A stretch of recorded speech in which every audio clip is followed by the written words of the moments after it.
대한민국을 뒤흔들 초대형 폭탄이 터졌습니다. 김건희 배후, 김충식의 비밀수첩이 전격 공개가 돼버린 것인데요. 충격적인 내용 지금 바로 보시겠습니다. 도대체 윤석열, 김건희의 이 괴물 같은 정권의 배후에는 누가 있을까에 대해서 좀 알아봤어요, 계속. 근데 놀랍게도 여러 출구마다 꼭 김충식이 나와요. 그래요? 예, 정말 여러 창구마다. 지금 최근에는 이제 레거시 언론을 통해서도 많이 드러나고 있잖아요. 당시에는 이제 열린공감TV라는 곳에서 김충식의 쓰레기 더미에서 나온 그 다이어리나 이런 것들이 이게 정말 팩트일까? 나중에 알아보니까 다 사실인 거예요. 그래서 예를 들어 삼부토건이라고 하는 조직, 예. 거기에 최은순, 김건희, 윤석열의 연결고리가 누가 그 뒤에서 배후 조종을 했을까? 들어가면 김충식이 나옵니다. 그리고 실제로 김충식은 최근에 자기가 직접 어떻게 얘기를 한 바가 있냐면 지난 부산 엑스포 있잖아요. 네. 부산 엑스포 이거 져준 거다. 예? 일부러 예. 날아가요? 김충식이 윤석열 대통령이 져줬다라고 얘기를 합니다. 이유는 사우디가 제안한 게 있대요. 150억 불짜리 사우디 담수화 프로젝트를 한국에 연결해 주는 것에 대해서 얘기가 오갔고, 근데 김충식의 얘기대로 일이 진행이 돼요. 그러면서 MOU 체결한 것도 보여줘요. 삼부토건 등등과 사우디가 MOU 체결한 거. 150억이 20조잖아요. 20조 사업. 네. 그리고 그 담당 회사가 사우디 회사가 한국을 갑자기 해외 일본 방문을 변경해서 한국으로 왔다 갑니다. 프라임 경쟁가의 보도까지 됐어요. 삼부토건 뭐 그러면서 거기 현대건설도 들어갔거든요. 김충식 그런 얘기해요. 삼부토건 해줬더니 현대건설 애들이 와가지고 자기들도 끼워달라고 하도 애걸복걸해서 자기가 넣어줬다는 거예요. 도대체 어떤 사람이길래 해외에 20조짜리 해외 수주 프로젝트를 갖다가, 그리고 그 말의 말미에는 뭐까지 나오냐면 MOU 문서도 다 있고요. 보여주고 결국은 이거 최종적으로 김건희가 다 해줄 거다라는 얘기까지 나옵니다. 그 김충식이 물론 이제 여러 건이 지금 있다고, 여러 창구가 있다고 하셨습니다만, 우리가 알고 있는 건들 중에 뭐뭐뭐에 지금 연관이 되어 있다는 거예요. 삼부토건의 배후에 김충식이 있었다라고 하는 것에 대해서 삼부 배후에. 예. 그다음에 통일교와 예. 윤석열, 김건희를 누가 연결했을까? 그것도 제가 의문점이었었어요. 권성동, 건진 이런 사람들 아니에요? 아니었어요. 김충식이었어요. 김충식이라는 사람 일본 태생이고요. 아까 얘기했지만 최은순의 내연남, 윤석열의 뭐 장인으로 통했던 사람이죠. 지금은 또 다른 여자를 만나셔가지고 최은순과 이제 뭐 내연남의 관계는 끝났다라고 하는데. 네. 비즈니스야 지금은. 그렇죠. 근데 네. 이 김충식이란 사람이 통일교회 한국 지부장이라는 얘기가 계속 있었어요. 그래서 이걸 추적을 해보니 실제로 문선명 그 통일교 전 그 창립자죠. 예. 그분하고 같이 있는 사진들이 계속 나오는 거예요. 독대하고 있는 사진들이. 김충식이랑. 그럼요. 이거 뭐지? 그러면 통일교하고의 연결고리의 핵심은 여기였나 보구나라고 생각을 했는데 예. 최근에 특검법을 발의하고 김충식 씨가 저한테 전화를 했습니다. 직접? 예, 직접 전화를 했어요. 네, 지금 예? 그래서 모신 예. 거예요. 예. 협박성 전화를 하셨어요. 네. 근데 거기서 통일교의 핵심이 맞겠구나라고 하는 거를 제가 확인하게 된 게 예. 저는 김충식 씨한테 여기 이제 특검법에 들어가 있지만 어떻게 DMZ에 있는 국가 땅 8,000평을 누구로부터 분양받아서 거기에 당신이 무궁화 동산이 뭐 통일 동산이 이런 걸 조성할 수 있었냐? 정부는 전부 다 모르는 사안이라 그런다. 네. 그랬더니 이분이 이제 얘기를 해요. 이거 다 행안부하고 통일부가 도와줘서 한 거다라고 얘기를 해요. 근데 그것뿐만이 아니다. 그거는 큰 프로젝트의 일부이고 대한민국 소령 출신의 정모 씨가 DMZ 인근의 1,100만 평의 부지를 나에게 와서 기증한다라고 하면서 1,100만 평이요? 1,100만 평이요. 서울 강남구만한 땅입니다. 1,100만 평. 예. 거기에다가 자기가 세계 평화의 도시를 지어달라 그래서 그 프로젝트를 가동하고 있다라고 얘기해요. 근데 찾아보니까 그 1,100만 평 중에 9만 평의 부지에다가 UN 아시아 본부를 유치하겠다라고 김충식이 직접 사업계획서를 설계해서 추진을 하고 있었어요. 근데 여기서 제가 화들짝 놀라고 소름이 돋은 게 지난번에 김건희에 대해서 서울 남부지검이 압수수색 들어갔을 때 압수수색 5번 조항이 뭐였냐면 통일교가 김건희에게 UN 아시아 사무소 설치를 도와달라고 한 것에 대해서 김건희가 청탁한 건에 대해서 압수수색이라 그랬어요. 그 부지 9만 평은 통일교 땅이고 1,100만 평 중에 일부이고 그 프로젝트를 하던 사람은 김충식이었고 실제로 통일교의 고위급 인사한 사람이 DMZ 인근의 통일교가 1,200만 평 정도의 부지를 가지고 있고 일부 매각했다는 얘기를 합니다. 예. 그리고 나중에 찾아보니까 고성이나 이런 데 일부지만 그런 쪽에도 국가 땅 사이사이에 민간 땅이 있죠. 예. 그 땅들의 대다수가 상세불명의 일본인 소유라고 돼 있어요. 진짜요? 예. 등기부등본 봤습니다. 아니 상세불명의 일본인이 DMZ 인근의 땅을 살 수 있어요? 부동산에서는 못 산대요. 불가하대요. 일본 사람이 어떻게 거기 사냐고. 안보 지역인데 제1교포면 살 수 있답니다. 제1교포면. 그러면 그 활용 가치도 없는 땅을 왜 사냐? 네. 그랬더니 이야기를 누가 해주는데 나중에 만약에 남북 관계가 개선이 되거나 아니면 뭐 어떤 전쟁이 일어나서 우리가 이겨가지고 국경선이 위로 올라가거나 하면 네. 그 땅이 이제 개발이 되겠죠. 예. 그때 개발 우선권은 정부 땅을 살 수 있는 우선권은 사이사이 민간 땅을 가지고 있는 사람이 국가 땅을 우선 저가에 매입할 수 있다는 겁니다. 자, 그래서 예. 제가 이때 어떤 게 굉장히 두려웠냐면 예. 윤석열은 내란을 위해서 국지전을 하려고 했죠. 예. 실제로 고성 일대, 양구 일대에서도 국지전을 벌이려고 했습니다. 국지전을 유인하려고 했고, 그건 다 알고 계신 사실이고. 양구예요? 양구 쪽에서도 양구 21사단이라든가 이런 쪽에 대해서도 예. 경우에 따라서는 포사격을 한다라든가 나중에 북한이 그 정보를 얻었는지 모르겠는데 정말 놀라운 일이 있었어요. 최근 윤석열 정부 사이에. 과거에는 우린 북한이 남쪽으로 쳐들어올까 봐 방어진지를 쌌잖아요. 그죠? 예. 근데 북쪽이 남북 간에 연결돼 있는 철로를 폭파하고 남쪽에 전차 부대가 올라오지 않게 방어진지를 쌌습니다. 네. 예. 그거는 북침이 이루어질 거에 대한 두려움들이 저쪽에 깔려 있었던 거예요. 그래서 내전을 하려고 하는 시도가 끊임없이 있었고 내전을 기반으로 해서 국지전을 기반으로 해서 계엄과 영구 독재 상태로 가려고 기획들을 세워서 끊임없이 아파치 헬기를 띄운다라든가 무인기를 갖다 평양상공에 보낸다라든가 이런 일들이 계속 반복적으로 있었죠. 그러면 거기 매우 정황적 증거가 있는 그런 거죠. 말씀이시는 그리고 게? 지금 말씀드리는 거는 다 드러난 사실이죠. 다 드러난 사실이에요. 그 시도라는 것이 예. 무인기를 보낸다거나 뭐 헬기를 예. 띄운다거나 이런 거 말고도 더 예. 추가로 뭐 양구 지역에서 뭔가를 하려고 했던 게 있다는 거예요? 그렇죠. 사병들이 그때 12월 3일 날 계엄이 터지기 전에 네. 다른 루트로 제보가 있었는데 네. 군의 동향이 심상치 않다. 네. 뭔가 전쟁이 벌어지는가 일이 벌어질 것 같다. 이거는 당시에 백령도 해병대원들이 보내었던 제보입니다. 그래서 12월 3일 날, 예. 1일, 2일 날 그런 제보들이 계속 들어오기 때문에 그 제보를 가지고 제가 12월 3일 날 그때 민주연구원 부원장이었는데 네. 열린공감TV의 정천수 PD하고 둘이 국회를 들어갔어요. 네. 그래서 김의원 의원실서부터 해서 김민석 의원실서부터 해서 한 6개 의원실들의 보좌진들하고 네. 긴급 회의를 했습니다. 2시부터. 두 가지 때문에 김건희 주술 관련된 자료들을 다 찾아냈고 그걸 정리한 걸 전달하는 거 하나. 두 번째는 계엄 또는 국지전 또는 뭔가 군사적인 조치가 조만간 터질 것 같다. 그 위험 징후들이 계속 제보되고 있다라고 얘기를 했는데 그때 반응이 어땠는지 아세요? 아, 선배님 자꾸 그런 얘기하면 이상한 사람 뭐 그렇죠. 당연히 그렇죠. 그게 12월 3일이에요. 네. 근데 나경원이 뭐라고 얘기합니까? 민주당이 뭐 계엄을 방조해요? 김민석 의원도 계엄 얘기 몇 번 했다가 당시에 그런 얘기 그만하라고 하는 약간 바보 될 뻔했죠. 네. 그랬어요. 네. 예, 그게 현실이었고 네. 그럼 생각을 해보십시오. 통일교가 왜 쓸모도 없는 DMZ 인근에 1,200만 평이란 땅을 사고 네. 거기에 유엔 아시아 사무소가 거기 왜 옵니까? 유엔 아시아 사무소 건립부지를 하고 김건희에게 청탁을 하고 김충식에게 찾아가서 개발 계획을 도와달라고 하고 예. 그 개발 계획에는 국가에서 국정원이 도와주기로 했다라는 내용이 딱 적혀 있습니다.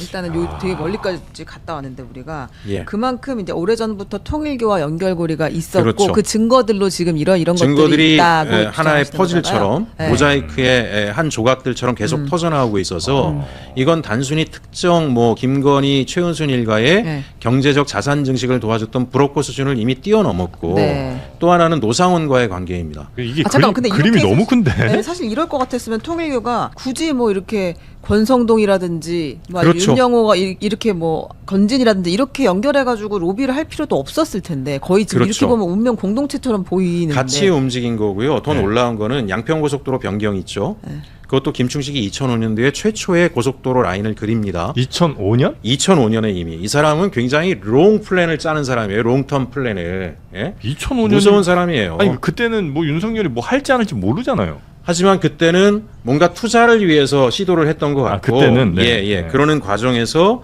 김건희가 검사 라인을 붙잡고 가면서 윤석열이 위로 올라가면서 이걸 배경으로 더 큰 자산 증식의 계획들을 세웠던 것 같아요. 네. 그러면 재밌는 게 그때 그 고속도로 라인의 그 그림 주변에 이제 김건희와 최은순 그다음에 차명 계좌로 땅들을 사게 합니다. 김충식이.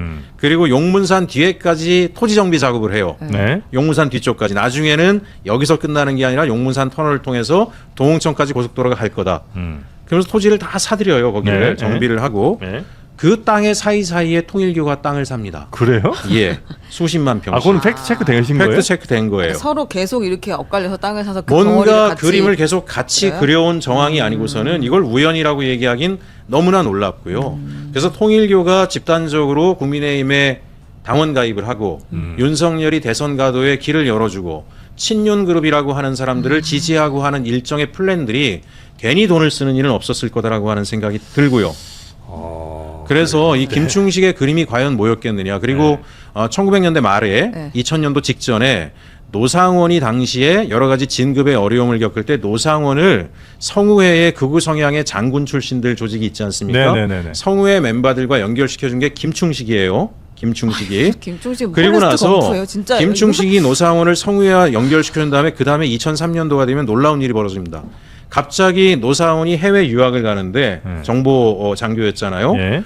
아무도 가지 않는 일본의 천리교에서 운영하는 델리 대학교를 선택을 해요. 노상원이. 예, 델리 진짜요? 대학교. 예, 델리 대학교를 갑니다. 아, 그건 팩트겠죠. 2003년에 네. 팩트입니다. 2003년? 이건 일요 시사 뉴스에서 특집으로 다 다뤘잖아요. 네. 그 담당 기자가 이걸 확인하느라고 일본에 6번인가 출장 갔다 왔대요. 예. 다 팩트 체크 된 거예요.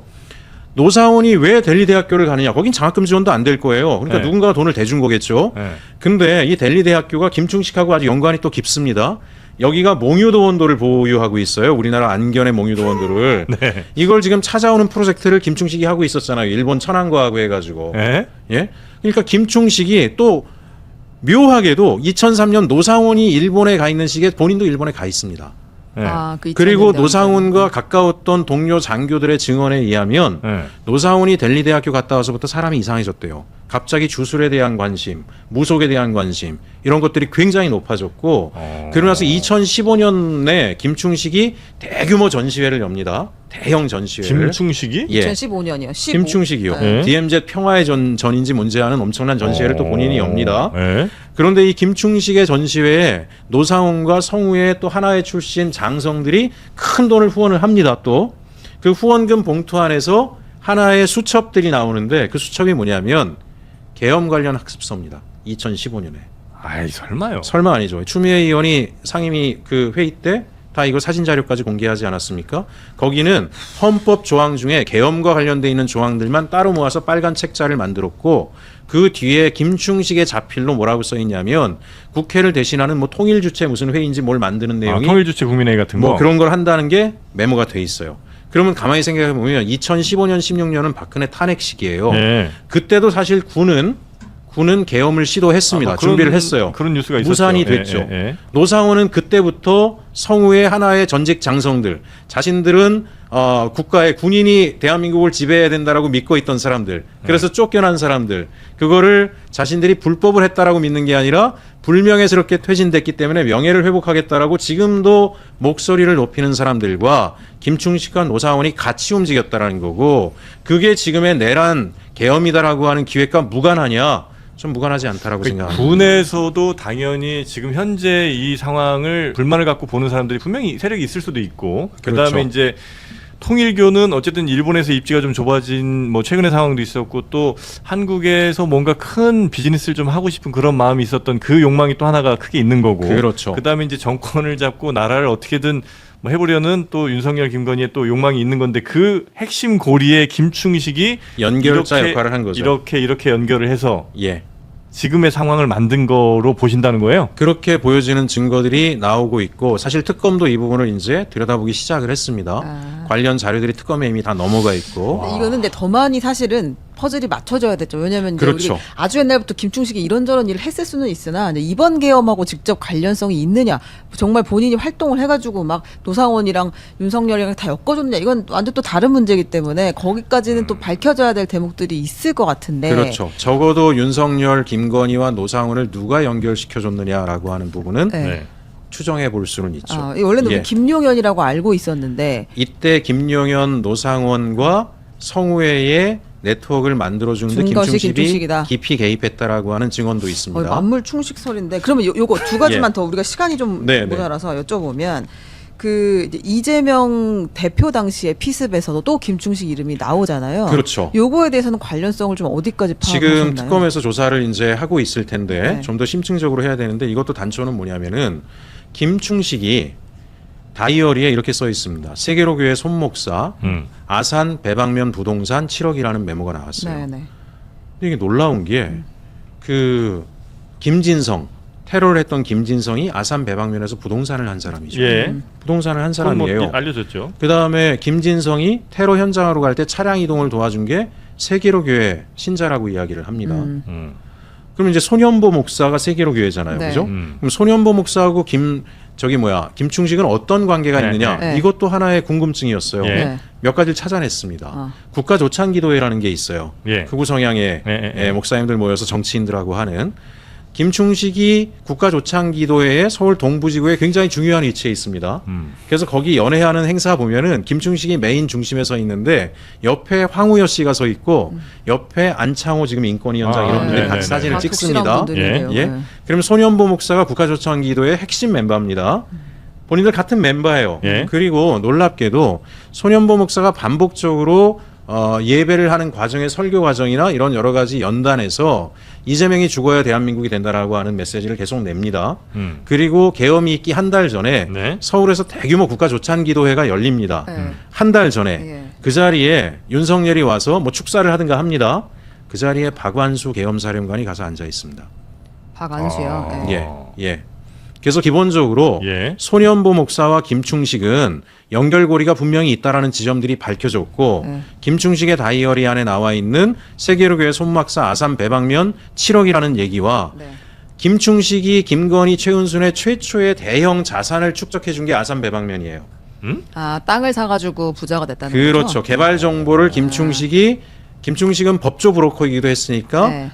여러 루트를 통해서 거기가 개발된다라는 정보를 확보를 먼저 했고 그 확보를 한 다음에 법원에 경매 물건 들어와 있는 경매가액이 얼마인지에 대한 정보를 윤모 판사로부터 받아냈고 네. 그걸 통해서 30억의 헐값의 경매 물건을 개발지구에 한 다음에 139억의 보상을 받아서 100억대의 시세 차익을 올리게 해줍니다. 그게 그 예. 땅이에요? 그 윤모 판사의 부인과 같이 투자했다는 땅이 그거예요? 그거는 또 다른 다른 건이에요. 거예요? 그거는 뭐냐면은 아, 그건 저구나. 최은순이 소송 들어갔을 때 아, 정대택 씨랑 정대택 씨와의 소송할 소송일 때 아. 그때 윤남근 판사죠. 네. 윤남근 판사가 갑작스럽게 최은순 손을 무죄해주고 들어주면서. 정대택 씨 법정 구속시키고 아, 김충식 씨는 윤남근 판사와 오랜 인연이라고 저하고 얘기했습니다. 아. 예. 하지만 법원의 판결과는 무관하다라고 얘기를 했고 예. 그럼 왜 윤남근 판사의 부인으로부터 23억을 받아서 그린벨트를 공동 소유하고 그린벨트 해제시키고 군부대를 이전시켜서 막대한 시세 차익을 옮긴 건 연관성이 없냐? 다 연관성이 없는 얘기를 합니다. 내가 아, 윤 판사와 주장은- 친한 것과 그 친분 관계에 의해서 재판에 영향을 미친 바와 그 다음에 그 부인과 공동 토지로 막대한 이익을 옮긴 거는 다 우연이다라고 이야기를 하시네요. 그게 주장.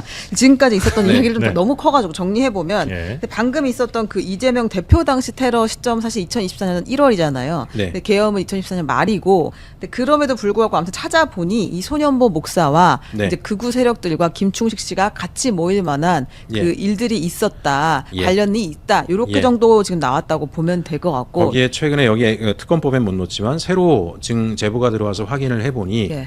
리박스쿨에 관여했다라고 하는 제보까지 받았습니다. 리박스쿨이요. 근데 그건 했을 거기 것도 가서 같습니다. 예, 리박스쿨에 모르겠으나. 관여하고 아니 근데 그다음에 어쨌든 돈이 오고 가야 될 거 아니에요? 그럼 7억이라는 그렇죠. 돈이. 네. 근데 예. 그 사람 현재 잡힌 사람 예. 그 사람의 주변이나 그 사람 뭐 계좌나 뭐 어디로든 그런 그거는 이제 뭐 여러 가지 개인 정보에도 관련된 이야기니까 예. 그거는 수사 단계에서 밝혀내야 될 문제죠. 현재까지 확인된 건 없지만 마지막 예. 하나만 이거 네. 그 조희대 대법원장 그다음에 네. 이제 한덕수 당시 권한대행 정상명 전 검찰총장 김충식 씨 이렇게 계엄 후에 4월 7일에 만났다라는 지금 제보들이 돌고 있잖아요. 예. 그럼 김충식 씨랑 전화 한번 해보셨나요? 김충식 씨요. 네. 예, 전화했는데 네. 아니다라고 제가 보면은. 직접 한 건 아니고 다른 이제 기자가 전화를 했는데 아니라고 이제 부인을 하죠. 네. 예. 뭐 김충식 씨야 저한테는 예를 들면 그 자기 메모장에 있는 310kg 말레이시아산 55kg 1차라고 하는 것도 이게 마약으로 보이는데 네. 말레이시아 마약 사건과 연루된 거로 보이는데 네. 이거 본인이 쓴 거 맞냐 그랬더니 본인이 쓴 거 아니라 그랬는데 다른 유튜브 채널에서는 또 그걸 보여주고 얘기를 하니까 이거 내 글씨야라고 이야기를 합니다. 그리고 마약이 아니라 이건 금이라고 얘기를 하고 들어오려고 하다가 필리핀인가 어디서 다 뺏겼다라고 이야기를 합니다. 네. 금이어도 문제죠. 310kg 금이면은 480억 현 당시 시가로. 그래요? 예. 근데 아무튼 요거 관련해서는 본인이 부인한다 정도 가지고 이제 추가로 확인된 대목은 아직은 없다는 아직은 거군요. 없는 거죠. 네, 네. 예. 알겠습니다. 네 명이 만난 거는 지금 강력히 의심하고 계시지만 뭐 확실한 건 아직 알 수가 없는 거고요. 그렇죠. 당시에 그 네 명이 만났다라는 것보다도 더 중요한 거는 조희대 대법관이 예. 자기가 어쨌든지 간에 대선 개입하겠다라고 하는 메시지를 냈다라는 게 핵심이잖아요. 근데 그 메시지가 서영교 의원이 그거를 상임위에서 이야기했던 배경은 서영교 의원이 깜짝 놀라신 게 이 제보를 받기 전에 네, 네. 다른 제보를 또 받으신 거예요. 네. 두 가지의 내용이 일치하니까. 네. 그렇게 해서 이제 그걸 이야기한 거고 그 이후에 조희대 대법관의 행보 자체가 너무나 이상하지 않았습니까? 사실 대법원 2부에 배당이 됐던 사건이죠. 네, 네, 네. 근데 2부에는 오경미 대법관이 있었던 거고 네. 장기화될 것 같으니까 전원회의로 전화번호를 가져간 거로 그랬다. 보여지고 네. 그거를 어쨌든지 간에 공판 서류들도 제대로 보지 않고 신속하게 처리를 해버렸잖아요. 네. 그러니까 어찌 보면 그 제보의 내용을 우리가 충분히 근거가 없는 게 아니라고 볼 만한 여러 정황들이 있는 거죠. 네. 예. 야, 우리 의원님도 이거 그 그림을 전체적으로 이렇게 조망하시기가 쉽지는 않으시겠어요. 워낙 사이즈도 크고 몇 또- 개월 걸렸어요. 예. 근데 너무 이렇게 믿겨지지 않아서. 근데 이렇게 굉장히 정리는 차분히 잘해주시네요. 정리를 네. 해주셔서 되게 예, 감사합니다. 네. 물론 이제 이게 어디까지 팩트인지는 퍼즐이 너무 여기저기 있어서 이거 그렇죠. 사실은 그 채워될 대목이 많긴 많습니다. 네, 카테고리별로도 뭐 한참씩 얘기를 해야 될 것 같은데. 근데 제가 이제 법사위에서 얘기하는 거는 김충식 특검을 통과시켜서 하든가 네, 네. 아니면 현재 3특검법이 개정이 됐잖아요. 네. 수사 인원이 연장. 보강이 되면 전담 수사팀을 꾸리는 게 좋겠다라고 얘기를 하고 있고 많은 의원들이 공감하고 근데 있습니다. 만약 말씀하신 내용이 이게 어느 정도가 사실인 게 상당히 있으면 네. 이거는 기존의 어떤 특검보다도 더 큰 특검일 것 같은데. 그렇죠. 당내에서는 혹시 이거 특검 가야 되겠다는 그 공감대가 좀 있어요? 처음에는 설마 이랬어요. 어떤 처음엔 당을 제가 얘기 물어보시는 거예요, 김충식이 뭐 그냥 그 사람 개인 그냥 브로커인데 네. 그런 사람 하나에 대해서 네. 근데 나중에 사실들이 계속 터져 나오고 네, 네. 언론들이 이제 취재를 해가지고 팩트라고 하는 것들이 이제 나오기 시작하니까 네. 당 전체적인 분위기는 이게 뭐 하는 인간이야. 아. 그리고 통일교를 사실은 잘 몰랐죠. 네. 통일교를 잘 몰랐는데 이제 통일교에 대해서 지금 관심을 갖게 됐잖아요. 아. 통일교가 조선인이 만든 종교인데 일본에서 어마어마하게 성장했는데 네. 배경이 뭐겠습니까? 정치를 등에 업었잖아요. 네. 그리고 들려오는 얘기는 일본 자민당 내에 통일교 출신 보좌관이 150명이 넘었대요. 그 정도로 통일교는 정치를 활용해서 세력화하는 것에 네. 아주 숙련돼 있는 어찌 보면 거의 정치 집단이다. 예. 이 정치 집단이 대한민국 정치에 개입했다라는 거는 단순히 만만하게 볼 일이 아니고 오랫동안 소위 프로들을 통해서 작업들을 했다라고 봐야 되는 거고 그 역할을 김충식이 했을 가능성이 높다라는 것에 대해서 예. 점점 많은 분들이 공감하고 있는 거죠. 그 진짜 하나만 물어볼게요. 네. 열린공감 TV에서는 김충식을 우리가 많이 파봤더니 예. 사실상 별거 아니더라 이 사람 예. 허풍만 있는 거지 이런 이야기도 하는데 예. 입장이 다르신 거예요? 열린공감이 아니라 뭐 유탐사라는 채널에서 그런 유탐사 얘기를 하는 그러고, 건데 예. 근데 뭐 그런 판단은 특검이 지금 깜짝 놀래고 있는 마당에 그 자료들을 확보한 충분히 자료를 확인할 필요가 전부 다 있다. PDF로 만들고 해서 특검에다 넘겼고 특검 수사관들이 요청해 온 겁니다. 너무 사이즈가 크다. 이거는 한두 사람의 수사관으로 해결할 수 있는 게 아니라 그렇겠죠. 전담팀이 붙어야 된다. 그리고 본인들이 실제 김건희, 윤석열 관련 수사를 진행하면 게이트키퍼처럼 김충식이 꼭 나온대요. 알겠습니다. 네. 야, 근데 이게 윤석열, 김건희 아니었으면 이게 음지에서 계속 이런 그림들 계속 그리면서 움직이는 살았을 거죠. 거 아니에요. 예. 집중적으로 팔 단 한 사람이 있다면 오늘은 그 주인공이 김충식입니다. 네, 김충식 아시죠, 여러분들? 최은순의 뭐 일부 언론에서는 뭐 동거인 뭐 이렇게 표현을 하긴 하는데 어쨌든 20년직이라고 하고요. 최은순의 최측근이라고 얘기를 그냥 해두죠. 그리고 지금은 양평 관련해서 특검의 조사를 받고 있는 사람이기도 합니다. 그런데 이 사람이 마치 김건희 16개 혐의처럼 김충식 씨도 여러 가지 의혹이 정말 줄줄이 쏟아지고 있는 그런 상황입니다. 아직까지는 의혹이에요. 그래서 오늘 이분에 대해서 이 두 분들이 열심히 파주실 텐데 일단 저희들이 준비한 영상 확인하고 오겠습니다. 이가 대통령이 되면은 이 나라는 전체주의 국가가 될 거다. 이재명이 대통령 맡기 위해서 저는 제 개인적으로 내 삶을 다 바쳐서 최선을 다할 거다. 그래서 저는 이재명이 죽어야, 이재명이 그런 탐욕과 적개심과 이기심이 죽어야만이 대한민국이 산다고 외쳤고 변함이 없습니다. 저 손현보 목사에 대해서 어떤 사람인지 일일이 설명을 하지 않아도 제2의 정광훈 뭐 네. 이렇게 불릴 정도로 굉장한 북구 목사 중에 또 극우 목사인 걸로 그렇게 알려져 있는 사람이기도 한데요. 저 손현보 목사가 김충식 씨의 네. 비밀 다이어리에 적혀 있습니다. 네. 손 목사, 세계로 교회, 아산, 대방 대방 부동산 7억? 이 세계로교회와 아산 배방이 드디어 만나는 어떤, 저도 이걸 보고 깜짝 놀랐습니다. 네, 저 맞습니다. 세계로 교회를 다니는 교회인이 김진성 씨를 자신의 벤츠 승용차에 태워주고 다녔다는 거예요. 네. 자, 그리고 김진성이라는 사람이 저 세계로 교회 인근 약 10여 분 정도 거리밖에 안 되는 모텔에 기거를 하면서 범죄 예행 연습을 했다는 거예요. 네, 열린공감 TV에서 이 김충식 씨 관련해서 그리고 이재명 당시 대표의 테러 관련해서 여러 가지 보도를 지금 하고 있는데요. 집중적으로 일단 이게 가장 좀 충격적이었어요. 김충식의 지금 동거인. 그러니까 예전 동거인 말고 지금 동거인, 그러니까 모 씨라고 할게요. 동거인이 김건희가 이재명을 죽이려고 사람을 모집했다, 이런 발언을 했다고 이런 보도를 했고요. 그리고 한마디로 김건희와 김충식은 뭐 연결될 수밖에 없지 않습니까? 그래서 김충식이 뭔가 누군가를 고용하려고 했는데 한마디로 이재명 당시 대표를 해치기 위해서 뭐 모집하려고 했는데 잘 안 됐다, 이런 내용들이 최근에 나왔거든요.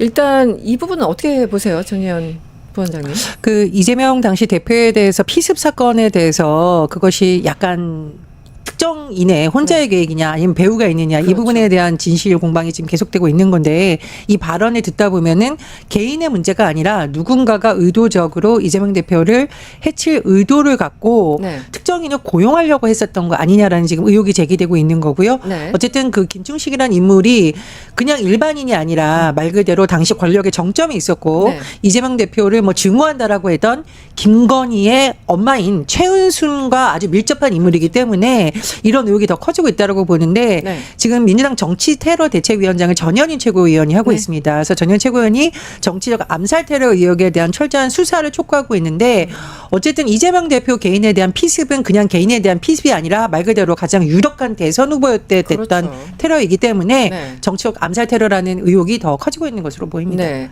아니, 우리 그냥 시중에 떠도는 말은 이제 당연히 물론 이제 대법원은 단독 범행이라고 결론을 내고 15년형을 징역형을 선고했죠. 최종적으로 확정돼서 김진성 씨는 지금 징역을 살고 있는데, 여전히 일반 저희 같은 이제 국민들은 저게 단독 범행일까? 의심스럽지 않아요. 그런 와중에 하필이면 어쩌다가 보니 김충식이란 이름이 나오면서 뭔가 이렇게 연관이 되는 거예요. 어떻게 보고 계십니까? 당시에 제가 이재명 대통령이 테러 암살 시도를 당했을 때 현장에 있었고, 맞아요. 네네. 그리고 정치 테러 대책위, 민주당 대책위에서 계속 활동하면서 정말 제가 공수처 참고인 조사도 받고 네, 네. 고발도 하고 네. 여러 가지 언론 폭로도 했습니다. 그러니까 이 김진성에 대한 수사가 제대로 진행이 됐냐? 이것조차 저희는 좀 의문이에요. 왜냐하면 사건이 터졌을 때 사건 현장을 보존해야 할 경찰관들이 오히려 이재명 대통령이 후송되고 나서 10여 분 있다가 그 혈흔 흔적을 물청소로 지워버린 굉장히 그런 급하게. 영상이 남아 있었습니다. 네. 그리고 지금 이 사건 관련해서 굉장히 축소 은폐하려는 그러한 시도가 총리실 대테러 센터부터 있었고, 최근에 확인한 바로는 국정원에서도 이 사건을 테러 사건으로 지정하지 않기 위해서 네. 그 15cm 정도 되는 그러한 흉기를 네. 커터칼로 포토칼로. 이렇게 변경해서 그런 의견서를 내는 등 여러 가지 상황을 봤을 때 이 네. 사항에 대한 의문점이 많은데 제대로 수사가 되지 않았다. 그런 상황에서 그 김진성 씨가 소유하고 운영했던 그 부동산 그 위치와 네. 뭐 소년범 목사, 그 소년범 목사의 교인으로 추정되는 사람이 김진성 씨를 그 차로 태워서 그 경남 일대를 데리고 다니면서 이재명 대통령의 동선에 따라다닌 거잖아요. 네네네. 이 동선이 네네. 서울처럼 어디 가까운 거리를 간 게 아니에요. 평산, 그 다음에 봉화, 그리고 가덕도 신공항 예정지 굉장히 거리가 멀더라고요. 그러네요. 거기를 이 사람이 범행을 저지르려고 김진성이가 계속 쫓아다녔던 거죠. 그러면 거기에 차량편을 제공한 사람이 네. 정말 어떠한 그러한 관계가 없을까, 협업 관계가 없을까, 이것도 의심스럽고, 그렇죠. 그러니까 이 모든 수사 상황에 대해서 사실 의심스러운 건 사실입니다. 네. 그 조금 전에 보셨겠지만 이제 김충식 메모에 손목사라고 써 있고 가로 열고 세계로 교회. 그런데 아까 자료 한번 보신 것처럼 이 손목사는 이재명이 죽어야지 대한민국에 산다라고 계속 외치고 다녔던 사람이고, 그리고 지금 말씀하신 게 아산 배방 그쪽이 김건희 가족 회사가 있는 곳이라고 하고요. 또 김진성 씨는 또 이쪽에서 일을 했다고 하고, 그 부동산 하면서. 그래서 뭔가 계속 연결이 됩니다. 그러다 보니까 게다가 지금 현 동거인이라는 사람의 발언까지 유튜브에서 이제 열린공감 TV에서 밝힌 거지만, 김건희가 이재명을 죽이려고 사람을 모집했다, 이런 증언까지 나오니까 그냥 합리적인 의심을 안 할 수가 없는 상황이 된 것 같아요. 어떤 기시감이 드냐면 사실 네. 민주당에서 초기에 윤석열 정부에서 개헌 가능성 언급했을 때 국민의힘에서 무슨 뜬금없는 소리냐는 식으로 발언을 했지만 네. 결국은 그 계엄이 그냥 나온 것이 아니고 군 내부에 있는 상당한 정보원들에 의해서 민주당이 정보를 수집한 것이고, 그렇죠. 실체가 지금 다 드러나고 있습니다. 그리고 또 하나, 최근 특정 종교와 국민의힘의 각종 큰 선거에 있어서 관여설도 처음에는 카더라로 보였었죠. 네. 그러니까 지금은 거의 뭐 실체가 있는 것 아니냐라고 드러나고 있기 때문에 네. 지금 제기되고 있는 의혹도 우리가 단순히 의혹으로 봐야 되느냐,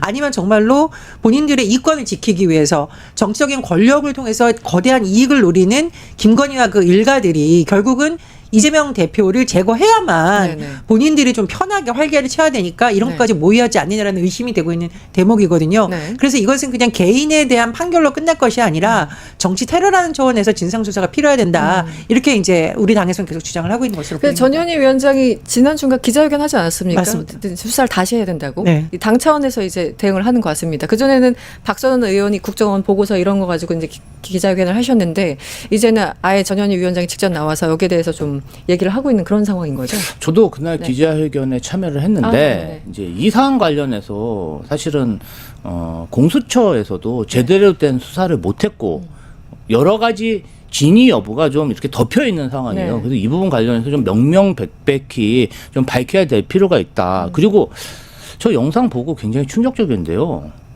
그 어떻게 교회 목사가 그러니까요. 정치 지도자를 죽여야 된다 이야기할 수가 있을까요? 사실은 조직적인 움직임이 없었다 해도 네. 그 당시에 그 국민의힘의 극우 지지층들에게 네. 저런 어떠한 극우 지도자급의 인사들이 계속 이재명이 죽어야 된다. 이재명을 테러해야 된다. 그런 암시를 그렇죠. 끝도 없이 보낸 거예요. 이게 네. 어떻게 세뇌를 한 거 아니겠습니까? 그러니까 그런 일이 벌어진 거거든요. 그리고 이번 선거 과정에서도 얼마나 많은 테러 위협이 있었습니까? 그렇죠. 네. 이 부분 관련해서는 저는 조금 검찰이나 수사기관에서 좀 즉시 네. 재수사를 해야 된다 이렇게 생각하고 있습니다. 네. 만약에 국정원 차원에서 정말 이 사건을 축소 은폐하려는 의혹이 있었다면 그 네. 부분도 밝혀야겠죠. 왜냐하면 그렇죠. 국정원은 국내 정치의 사안에 대해서 유불리를 따져서 판단할 수 있는 기관이 아니라 오히려 대테러나 이런 것을 방지해야 될 의무가 있는 곳입니다. 그렇죠. 네. 그런데도 만약에 이게 당시 야당 대표에 대한 이유로 오히려 정권 눈치를 보면서 이런 행위를 방조하거나 묵인하거나 축소하려는 의혹이 있었다면 어떻게 국정원을 국민들이 믿고 신뢰를 하겠고 국정원 본연의 역할을 할 수 있겠습니까? 네. 더군다나 국정원은 지금 우리가 내란 관련한 조사 과정에서도 보면은 굉장히 석연치 않은 구석이 많이 나타나고 있고 국정원 장관 김건희가 연락을 했다 이런 것도 드러나고 있기 때문에 아마 의구심이 더 커진다 저는 이렇게 판단합니다. 그러니까 그 보고서도요. 박선 의원이 계속 이제 지적을 했던 그 보고서도 그 윤석열 탄핵 선고 바로 직전에 4월 3일인가요? 하여튼 4월 초에 그 보고서가 나왔는데 그 보고서도 커터칼이 아예 제목에 있다면서요. 그러니까 이걸 얼마나 축소하려고 안간힘을 썼는지 마지막 그 순간까지. 그래서 총체적으로 다시 한번 좀 수사가 필요한 게 아닌가. 김진성 씨도 과연 단독 범행이었을까 다시 한번 좀 조사를 해봐야 될 것 같습니다. 네. 그리고 두 번째는 오늘 이제 김충식 거의 특집이 될 것 같은데, 사실은 지난 7월에 지금 무소속 의원이자 최혁진 의원이 김충식 특검법을 대표 발의했습니다. 이거 잘 모르시는 분들도 많이 계시더라고요. 그런데 권력형 비리 의혹 전반을 규명하기 위해서 김충식 특검법을 발의했는데, 보도에 따르면 민영배, 이수진, 허성무, 정혜경, 진선미 이런 의원들도 같이 공동 발의를 했어요. 그래서 지금 5가지 의혹을 얘기하고 있는데 3부 관련해서 주가 조작, 그리고 부동산 투기, 그리고 사법거래, 마약 밀수, 그 통일교 관련해서 국정농단, 내란 모의까지 지금 걸러서 이 정도입니다. 일단 발의했다는 말씀 다시 한번 좀 드리고요. 최근에 수첩에 김충식 2023년으로 추정되는 수첩에 또 이런 글이 있습니다. 이거는 갑자기 한국 항공우주산업, 우리 카이라고 부르는, 네, 거기가 그게 등장하고요. 말레이시아 비행기 수출 36대. 도대체 이게 뭔가요? 어떤 상황인가요? 실제로 네. 23년도에 네. 말레이시아로부터 FA 50, 18대 수주 계약이 체결된 건 맞습니다. 실제. 그런데 김충식 씨가 이러한 어떤 내용을 사실은 미리 정보를 제공받아서 네. 주가 투자를 했을 수도 있죠. 아, 그러면 사실은 이것은 주가 관련해서. 주가 그러니까 미리 정보를 얻어서 투자한 거기 때문에 네. 주가 조작 의혹이 있는 것이죠. 그렇죠. 추정이 가능하죠. 이 네. 부분 관련해서는 저는 김충식 씨와 김충식 씨에 관련된 분들의 주식 계좌만 조사해도 아마도 명명백백히 밝혀지지 않을까. 왜냐하면 김건희 씨와 김건희 씨 일가 주변에 있는 사람들이 보면요. 네. 이러한 정부에서 나오는 호재성 정보를 가지고 주식을 사라 이런 얘기를 많이 했어요. 예를 들면 명태균 씨도 네. 뭐 경남에 있는 그 조선 업체에 대통령이 방문할 것이다. 아무도 몰랐는데 본인만 일주일 전에 알고 네. 주변 사람들에게 조선주를 사라. 네. 이렇게 권유했다는 거예요. 근데 명태균 씨가 어떻게 그렇게 대통령의 주요 일정에 대해서 잘 알고 있냐. 네. 그러니까 그런 또 일정이 주가에 영향을 줄 거라고 일반적인 공무원은 잘 생각 못 합니다. 그냥 일이라고 생각하지. 그렇죠. 그런데 주식 투자로 뭔가 대단히 많은 돈을 벌어본 사람, 이런 사람들은 그런 정보에 되게 이것이 주가에 영향을 줄 거라고 알고 있거든요. 네. 그런 사람 누굽니까? 김건희 씨 아닙니까? 대표적으로. 도이치모터스 주식 같은 그런 그 주식 시장에서는 잡주로 통하죠. 네. 그런 주식으로 20억씩 돈 버는 사람은요 거의 마이다스의 손이에요. 정말 타짜 중에 타짜인데 네. 이런 사람이 대통령 영부인이 됐으니까 거기서 이루어지는 모든 정보와 일정, 네. 국정의 정보가 돈 벌 기회로 봤을 수도 있고 이것을 주변 사람들, 동업자들가 나눴을 가능성도 있다. 저는 그래서 이 부분 관련해서는 주식 계좌를 조사해 볼 필요가 있다 생각합니다. 아, 이 사람들은 정말 국정의 모든 일을 그냥 한탕 해먹는 비즈니스로 생각을 한 것 같아요. 정말 한탕 해먹는 이라는 표현을 저는 쓸 수밖에 없는데. 오죽하면 네. 영화 포스터 헤어질 결심을 이렇게 패러디해서 해먹을 결심해가지고 그 포스터에 김건희 일가 이러는 거. 네. 이게 참 국민들이 보기 참 씁쓸한 겁니다. 근데 제가 정말 화가 나는 건 뭐냐면 우리나라 분단 국가에서 전투기 수출 사업이라는 것은 전투기에 관한 정보를 알 수 있는 사람이 몇 명이나 있겠어요. 그렇죠. 군 통수권자인 대통령, 국방부 장관, 계약 담당 아마 실무자들도 보안각서를 쓸 정도의 네네. 보안을 유지해야 된단 말이에요. 근데 김건희가 그동안 행동을 하는데 보면은 심지어 대통령급의 비화폰을 사면서 뭐 여기저기 장관들한테 전화하고 국정원장하고 하고 민정수석하고도 하고 이랬다는 거 아닙니까? 그래서 네. 저는 처음엔 이게 단순히 윤석열의 정치적 입지를 강화하기 위하고 권력을 유지하기 위한 것인가라고 의심했었는데 지금 보면 사실상 네. 해먹을 결심을 하기 위해서 굉장히 보안이라던가 국가의 큰 사업과 관련한 계약 정보를 혹시 캐낸 것 아닌가 상당히 의심이 듭니다. 그래서 네. 대변인 말씀하신 것처럼 이거는 여러 가지 측면에서의 조사가 필요할 수도 있겠다. 그리고 이 단순히 주가 조작의 의미를 넘어서 만약 이런 정보가 미리 새어났다면 이건 국가 안보와도 직결될 수 있는 사안이라고 의심이 됩니다. 아 그리고 하나 더 덧붙이면은 여기에 말레이시아 비행기 수출 36대 중 18대. 그 메모가 있죠. 당시에는 네. 그냥 18대 수출만 굉장히 홍보가 됐고 이것이 1차 계약이고 2차로 옵션이 있을 거라고는 알려진 바가 없습니다. 그런데 김충식지는 정확히 36대 원래 36대고 18대만 됐다. 너무 이걸 정확히 알고 있어요. 정확히 알고 있어요. 네. 이건 굉장히 고급 정보입니다. 지금 보시겠지만 실제 사업을 비교하면 그 이제 락천이 호라고 합니다. 김충식 수첩입니다. 사업 주체가 이름이 있죠. 강구영의 카이 당시 이제 대표였던 거죠. 그래서 옆에 실제 산업이 어떻게 추진되는지 보면은 거의 비슷하게 가고 있어요. 네. 이게 국가 산업이고 아까 말씀하신 것처럼 대통령하고 정말 고위급 몇 명만 알 그 중요한 사안을 김건희가 알아도 엄청나게 문제일 텐데 김건희의 엄마인 최은순과 굉장히 밀접한 관계를 갖고 있는 김충식의 수첩에 나왔다니까 좀 어질어질해요. 어떻게 이렇게까지 퍼질 수가 있는 건가요? 그래서 최근에는 사실은 김건희 이후에 김충식이 있었던 거 아니냐 이런 얘기도 나오고 어떻게 봐야 됩니까?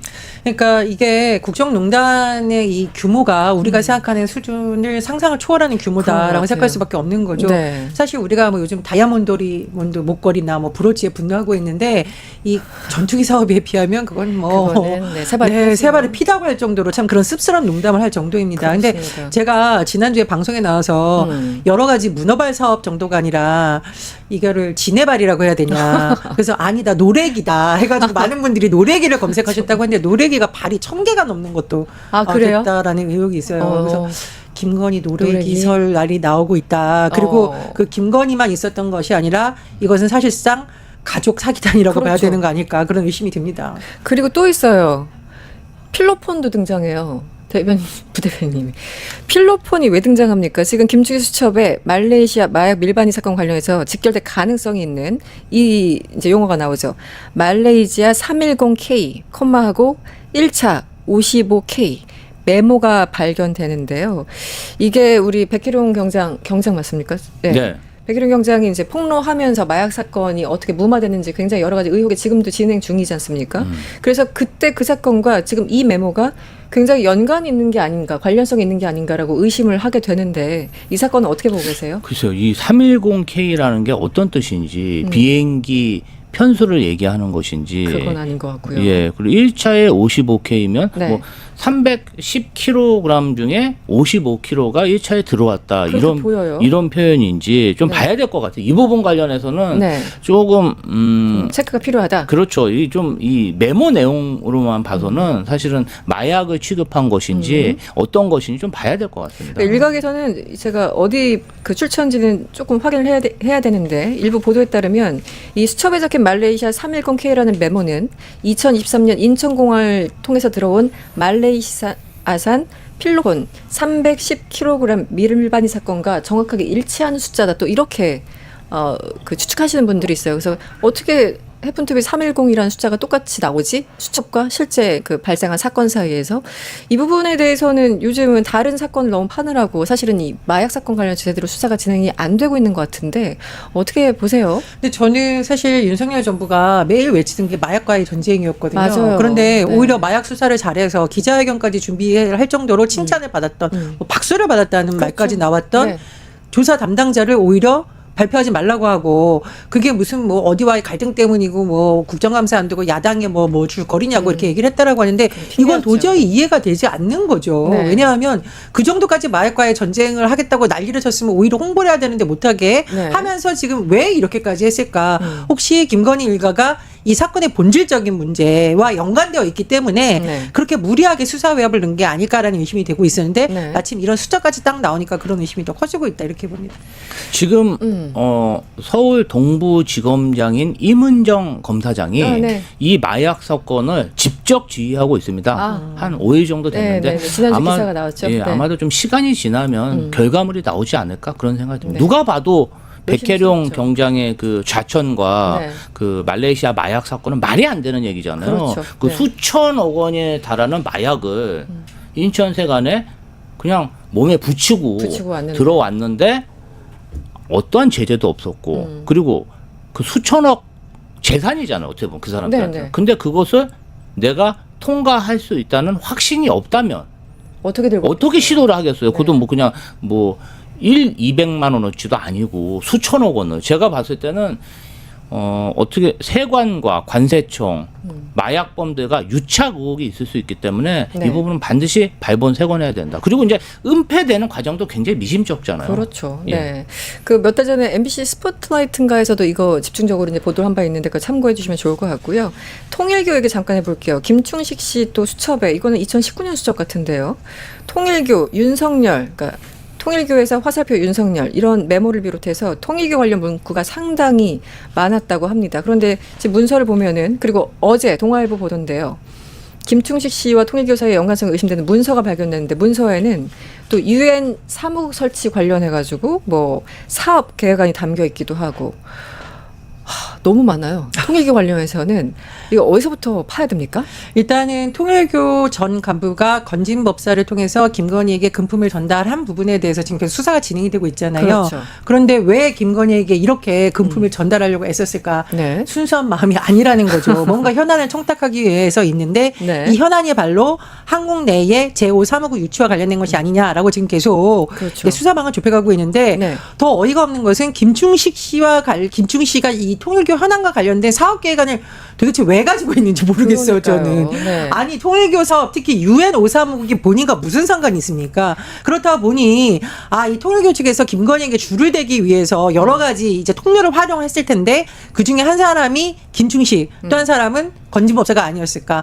건진법사, 뭐 락천, 하여간 뭐 이런 인물들을 상당히 동원한 게 아닐까 지금 의심이 되고 있는 거죠. 김충식의 뭐 호가 락천이라고 하죠. 아니 근데 김충식 이분은 뭐 하는 사람이에요? 도대체 뭐 하는 사람이길래 수첩에 전투기부터 DMZ까지 나옵니까? 그러니까 와 이해가 안 가요. 최은순, 네. 김건희 씨 일가가 사실은 전국적으로 땅 투기를 하고 다녀요. 그리고 한때는 보유하고 있는 그 토지의 규모가 미니 신돈시급의 그런 땅을 가지고 있었습니다. 이 사람들이. 아, 그렇습니까? 이 대단한 사람들이에요. 그리고 이제 그런 각종 개발 정보를 이용해서 아까 뭐 충청도에도 사업장이 있다고 했잖아요. 네네, 그런데도 아세요? 사실은 미리 개발 정보를 알고 투자를 해서 대단한 수익을 올리는데 네. 이 김충식 씨 같은 경우는 네. 양평 공흥지구의 아마 동업자로서 같이 투자해서 엄청난 그러한 토지 토지 그 판매 수익을 개발 수익을 얻은 것으로 그렇게 추정되고요. 네. 우리가 보기에는 네. 사실은 휴전선 인근의 DMZ 관련해서 뭐 그냥 항상 느끼는 거라서 그렇게 큰 감흥이 없는데 해외 외국인들이 DMZ로 생각보다 많이 관광을 갑니다. 그렇죠. 그리고 전 세계적으로 굉장히 유명한 그러한 어떠한 상징성이 있는 부분이에요. 네. 그래서 통일교도 세계적으로 포교 활동을 하고 다니기 때문에 DMZ의 그런 브랜드 가치 이런 걸 굉장히 높이 보는 거고 거기서 만약에 이런 평화의 순례길 DMZ 평화공원 하면 네. 지금 이제 거기가 접경 지역이기 때문에 많은 규제가 있지만 네. 이런 식으로 개발을 하게 된다면 땅 짓고 헤엄치기 식으로 엄청난 돈을 벌 수 있는 국유지를 뺏어가 국유지를 그냥 싸게 불어받아가지고 네. 뭔가 이러한 사업 진행만 해도 거의 뭐 엄청난 수익을 낼 수 있는 그런 사업적인 사항이 있었기 때문에 네. 아마도 네. 윤석열이 대통령으로 있는 기간 동안 이러한 것을 좀 챙기자 여러 가지 수익 사업을 추진했던 걸로 그렇게 보입니다. 그 압수수색을 하면서 이제 창고를 뒤졌나 봅니다. 거기서 이제 계획안도 나오고 지금 화면에 보시는 수첩도 나오고 이러면서 이제 보도들이 이어지고 있는 건데 예를 들어 지금 우리 김지호 대변인이 말씀하신 것처럼 경기 연천군 일대 30만 제곱미터 부지에 평화공원을 건립하겠다는 계획. 그리고 돈 얘기를 하셨죠. 사업비가 330억 원입니다. 그런데 정부 지원금 80억 정도면 될 것 같고 정부 알선 저금리 대출 200억 원 정도면 될 것 같고 민간 기업 지원금과 출연금 총 40억 원. 그래서 한 30억 정도면 되겠네. 라는 구체적인 계획까지 이제 써놓고 그걸 아마 뭐 트라이를 했겠죠. 물론 이제 안 됐지만 정말 꼼꼼하네요. 어떻게 비무장지대까지 이제 통일교와 다 연관된 일이긴 하겠지만 어떻게 이렇게까지 생각을 할 수 있을까요? 이 사람들의 상상력. 근데 대단합니다. 사실 이렇게 최은순 씨 그동안 행적을 보면은 이미 무슨 뭐 사무소 위조를 비롯해서 부동산을 통해서 어떻게 사기를 치고 어떻게 수익을 남는지에 대해서 도가 텄던 행동들을 많이 해왔었기 때문에 네. 이제 윤석열 정부 탄생 이후에 드디어 우리에게 기회가 왔다. 드디어. 더 큰 걸 해먹을 수 있다. 이런 차원에서 자꾸 이런 걸 시도했기 때문에 온갖 데서 이제 김건희에게 줄을 대서 개발 네. 사업을 해보려는 게 아닌가 의심이 들고요. 두 번째는 저는 DMZ 보면서 좀 소름 끼쳤던 게 뭐냐면 네. 과거 왜 김건희가 통일 대통령 어쩌고 이제 했다라는 그 그랬죠. 시끄러웠던 부분이 있잖아요. 그러니까 그 통일 대통령이 이제 통일교의 통일교 의미가 아니라 남북 통일에서 본인이 뭔가 역할을 할 것 같은 과대망상이 있는 거 아니냐는 지적이 나왔었는데 네. 그런 점을 통일교가 좀 잘 간파해서 네. 딱 구미에 맞을 사업을 우리가 가져가면 어떻겠느냐 혹시 이런 생각을 했을 수도 있다. 좀 이렇게 추정을 해봅니다. 네. 그 디올백 최재형 목사 거기서도 김건희 씨가 본인이 얘기하잖아요. 나 이거 좀 정리되면 통일 문제. 아니. 본인이 뭐라고 민간인이 통일 문제 통일 활동가로 나서겠다라는 건 아니었을 거잖아요. 그래서 참 그런데 지금 저희가 시간 관계상 정말 추리고 추려서 이 정도예요. 네, 그렇지 않아도 할 일이 참 많습니다. 그리고 최은순 씨 측에 유리하게 판결 내린 판사의 부인과 또 딴 거래가 있었다 이런 의혹도 있었고요. 여러 가지 의혹들이 있는데 일단 다른 거 다 아니더라도 일단 최혁진 의원이 대표 발의한 이 법안 관련해서 특별법 이게 좀 제대로 좀 수사가 됐으면 좋겠다는 생각이 듭니다. 네, 오늘은 여기서 마무리 좀 할까요?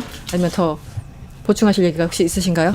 네. 너무 이제 백화점식으로 아니 너무 상황이 이게 참 이게 너무 그냥 고구마 줄기처럼 나오니까 저도 좀 당황스럽습니다. 아니 근데 저희가 이제 방송을 뭐 오랫동안 하지만 이게 어느 정도 수위여야지만 아 그럴 수도 있겠네라고 하는데 예를 들어 김충식 같은 경우는 이재명 테러 의혹부터 해가지고 아 이게 무슨 소설 같은 얘기야라고 해서 말하면서도 스스로 설득이 잘 안 되는 경우가 많아요. 왜냐면 너무 황당하니까 한마디로. 그래서 이거 조사하시는 분들은 얼마나 극한 직업일까라는 생각이 드는데 지금 어쨌든 특검에서 김충식 씨 조사를 하고 있는 상황이죠. 네 결과가 있기를 바라보겠습니다.